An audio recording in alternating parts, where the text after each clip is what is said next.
എല്ലാവർക്കും നമസ്കാരം. ഞാൻ ഡോക്ടർ രഞ്ജിതാസ് വെൽനസ്, മുട്ടത്തറ, ട്രിവാൻഡ്രം. നമ്മുടെ ശരീരത്തിലെ നിറം വർദ്ധിക്കാൻ ഗ്ലൂട്ടാത്തയോൺ സഹായിക്കുമോ? പലർക്കും സംശയമാണ്, ഇനി ഡെയിലി ഗ്ലൂട്ടാത്തയോൺ എടുത്താൽ എന്തെങ്കിലും സൈഡ് എഫക്ട്സ് ഉണ്ടാകുമോ ശരീരത്തിന്, ഇനി അത് നിർത്തിക്കഴിഞ്ഞാൽ എന്തെങ്കിലും അഡ്വേഴ്സ് എഫക്റ്റ് വരുമോ എന്നുള്ളതൊക്കെ. എന്താണ് ഗ്ലൂട്ടാത്തയോൺ എന്ന് നോക്കാം.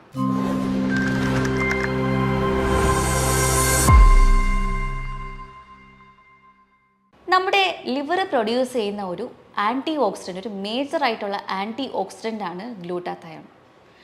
ഗ്ലൂട്ടാത്തയോൺ നമ്മുടെ ശരീരത്തിൽ കുറയുമ്പോഴാണ് നമുക്ക് കരിവാളിപ്പ്, അതായത് മെലാസ്മ എന്ന് പറയും, അവിടെയായിട്ട് ഫേസിലും ചീക്സിൻ്റെ സൈഡിലൊക്കെ ആയിട്ട് കരിവാളിപ്പ്, കറുത്ത പാടുകളായിട്ട് വന്നു തുടങ്ങുന്നത്, മുടി വേഗത്തിൽ നരച്ചു പോകുന്നത്, പലതരം പാടുകൾ അവിടെയായിട്ട് സ്കിന്നിൽ കാണുന്നതൊക്കെ.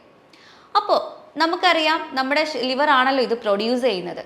ഒരു 30 വയസ്സ് കഴിയുമ്പോൾ തന്നെ നമുക്ക് ഈ ഒരു പ്രൊഡക്ഷനിലൊക്കെ ഒരു ചെറിയ കുറവ് വരും. പ്രത്യേകിച്ച് നിങ്ങൾക്ക് എന്തെങ്കിലും ഫാറ്റി ലിവർ പ്രശ്നങ്ങളൊക്കെ ഉണ്ടെങ്കിൽ ലിവർ കറക്റ്റായിട്ട് ഈ ഒരു ഗ്ലൂട്ടാത്തയോൺ പ്രൊഡ്യൂസ് ചെയ്യത്തില്ല. നമ്മുടെ ശരീരത്തിൽ 2 തരത്തിലാണ് മെലാനിൻ പ്രൊഡക്ഷൻ ഉള്ളത്. അതൊന്ന് മനസ്സിലാക്കുക.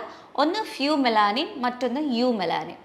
ഫ്യൂ മെലാനിൻ എന്ന് പറയുന്നത് വെളുത്ത സ്കിൻ ടോൺ ഉള്ളവർക്ക് കൂടുതലായിട്ടും ഈ ഫ്യൂ മെലാനിൻ ആണ് പ്രൊഡ്യൂസ് ചെയ്യുന്നത്.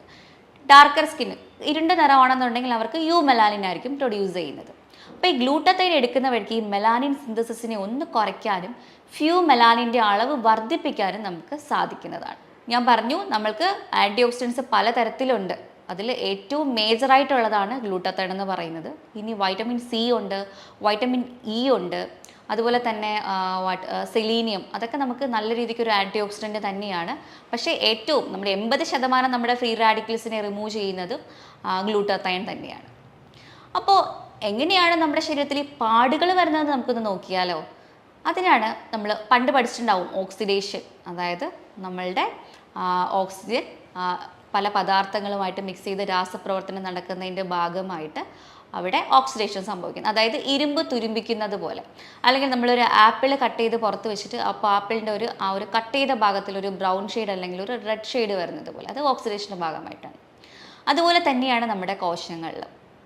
ഫോർ എക്സാമ്പിൾ, നമ്മളെ വണ്ടി ഓടുന്നു, വണ്ടിയിൽ നമ്മൾ പെട്രോൾ ഒഴിക്കുന്നു, എൻജിൻ പ്രവർത്തിക്കുന്നു, വണ്ടി മൂവ് ആവുന്നു, പുക പുറത്ത് പോകുന്നു. അതുപോലെ നമ്മൾ കിച്ചണിൽ നമ്മൾ അടുപ്പിൽ ഭക്ഷണം പാചകം ചെയ്യുന്നു, അതിൻ്റെ ഭാഗമായിട്ട് പുക ഉണ്ടാവുന്നു.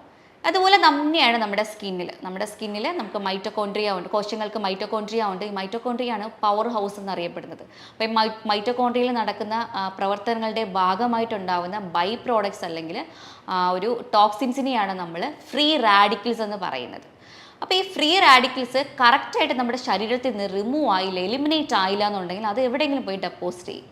അതാണ് നമ്മൾ ഈ കാണുന്ന കരിവാളിപ്പ്, മെലാസ്മ എന്ന് പറയുന്ന പിഗ്മെൻറ്റേഷൻസ് ഒക്കെ. എപ്പോഴാണോ ഈ ഗ്ലൂട്ടാത്തയോണിൻ്റെ പ്രൊഡക്ഷൻ കുറയുന്നത്, അപ്പോഴാണ് നമുക്ക് സ്കിന്നിൽ അവിടെയായിട്ട് ഇത്തരം പാടുകൾ കാണുന്നത്, മുടി പൊട്ടിപ്പോവുക, മുടി നരച്ചു പോവുക, അതുപോലെ തന്നെ ഭയങ്കരമായിട്ട് കരിവാളിപ്പ്. ചിലരുടെ ഫേസൊക്കെ നോക്കിക്കഴിഞ്ഞാൽ അവരുടെ ബോഡി പാർട്സും ഫേസും തമ്മിൽ നല്ല വ്യത്യാസമായിരിക്കും. അതായത് ടാറ് പുരണ്ടതുപോലെ അല്ലെങ്കിൽ കറുത്ത പെയിൻ്റ് അടിച്ചതുപോലുള്ള നിറവ്യത്യാസങ്ങൾ കാണുന്ന ആൾക്കാരുണ്ട്. അപ്പോൾ ചിലർ അത് സണ്ണിൻ്റെ അലർജിയാന്ന് പറഞ്ഞിട്ട് ട്രീറ്റ് ചെയ്യുന്നവരുണ്ട്. എന്നാലും അവർക്ക് യാതൊരു വ്യത്യാസവും വരത്തില്ല.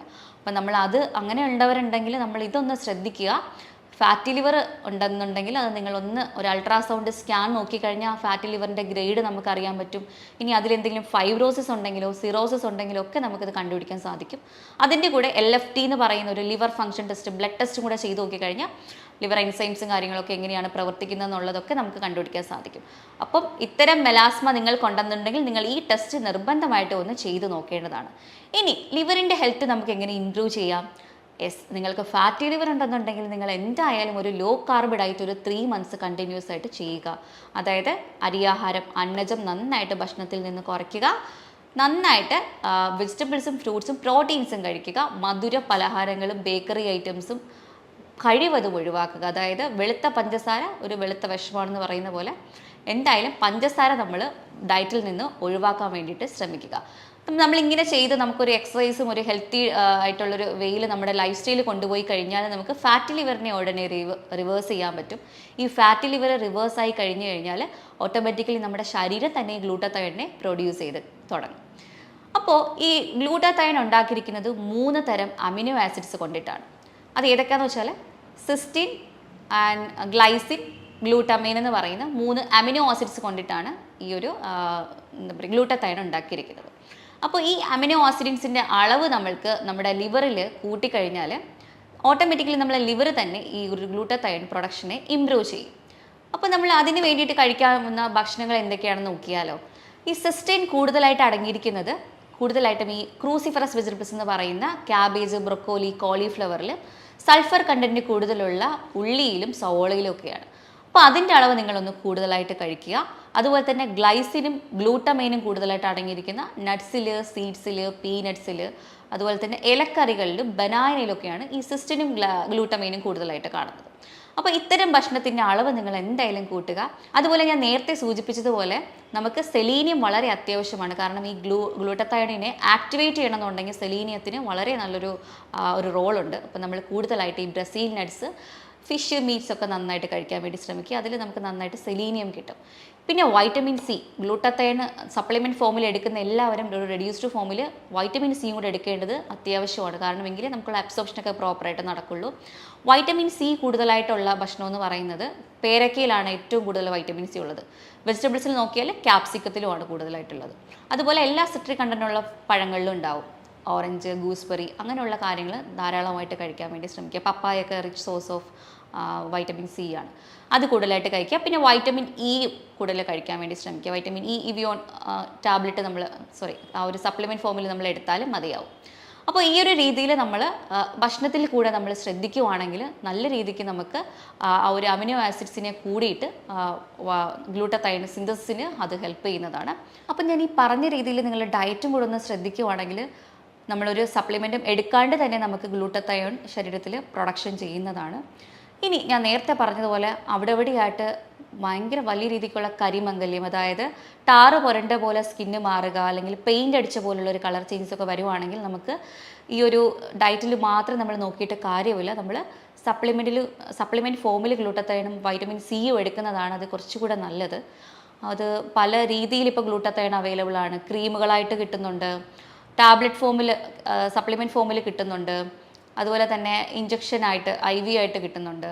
അപ്പോൾ IV ആണെങ്കിൽ അത് കുറച്ച് എക്സ്പെൻസീവാണ്. അപ്പോൾ എല്ലാവർക്കും സാധാരണക്കാർക്കൊക്കെ നല്ലത് നമ്മൾ ടാബ്ലറ്റ് ഫോമിൽ നമ്മൾ ക്യാപ്സ്യൂൾ രൂപത്തിൽ എടുക്കുന്നതാണ് ഏറ്റവും നല്ലത്. അതിൻ്റെ കൂടെ വൈറ്റമിൻ സിയും കൂടെ എടുക്കാൻ വേണ്ടി ശ്രമിക്കുക. അതൊരു നിശ്ചിത ഡ്യൂറേഷൻ, ഒരു 3 months ഒക്കെ നമ്മൾ എടുത്തു കഴിയുമ്പോൾ തന്നെ സ്കിന്നിൻ്റെ ആ ടോണ് നമുക്ക് നല്ല രീതിക്ക് കുറച്ച് കൊണ്ടുവരാൻ കഴിയും. അതായത് ആ ഒരു കരിവാളിപ്പ് നമുക്ക് മെല്ലെ മെല്ലെ മാഞ്ഞു തുടങ്ങുന്നതായിട്ട് നമുക്ക് നോട്ട് ചെയ്യാൻ സാധിക്കുന്നതാണ്. ആ ഒരു രീതിയിൽ ചെയ്യുക. പിന്നെ ഇത് എടുക്കുമ്പോൾ നമ്മൾ ശ്രദ്ധിക്കേണ്ടത് നമ്മുടെ സ്കിന്ന് ഭയങ്കര സെൻസിറ്റീവ് ആയിരിക്കും. അതുകൊണ്ട് സൺലൈറ്റിൽ ഡയറക്റ്റ് നമ്മൾ ഇറങ്ങാണ്ടിരിക്കുക. സൺസ്ക്രീൻസ് ഒക്കെ നമുക്ക് യൂസ് ചെയ്യാം. മോയ്സ്ചറൈസർ കാര്യങ്ങളൊക്കെ അലോവേരയുടെ മോയ്സ്ചറൈസറോ അങ്ങനെ എന്തെങ്കിലും നമുക്ക് യൂസ് ചെയ്യാം. ഇൻ കേസ് നമ്മൾ പുറത്തൊക്കെ പോയിട്ട് വരുവാണെങ്കിൽ ചിലർക്ക് ഈ ഒരു ബേണിംഗ് പെയിനൊക്കെ തോന്നും ഫേസിലൊക്കെ. അപ്പോൾ നമ്മളൊരു ഐസൊക്കെ എടുത്തിട്ട് ഒന്നൊരു കോട്ടണിലൊന്ന് പൊതിഞ്ഞെടുത്ത് ഒരു മസാജൊക്കെ നമുക്ക് കൊടുക്കുന്നത് നല്ലതാണ് ഇടയ്ക്കിടയ്ക്ക്. അതുപോലെ തന്നെ മോയ്സ്ചറൈസർ കറക്റ്റായിട്ട് അപ്ലൈ ചെയ്യാൻ ശ്രമിക്കുക.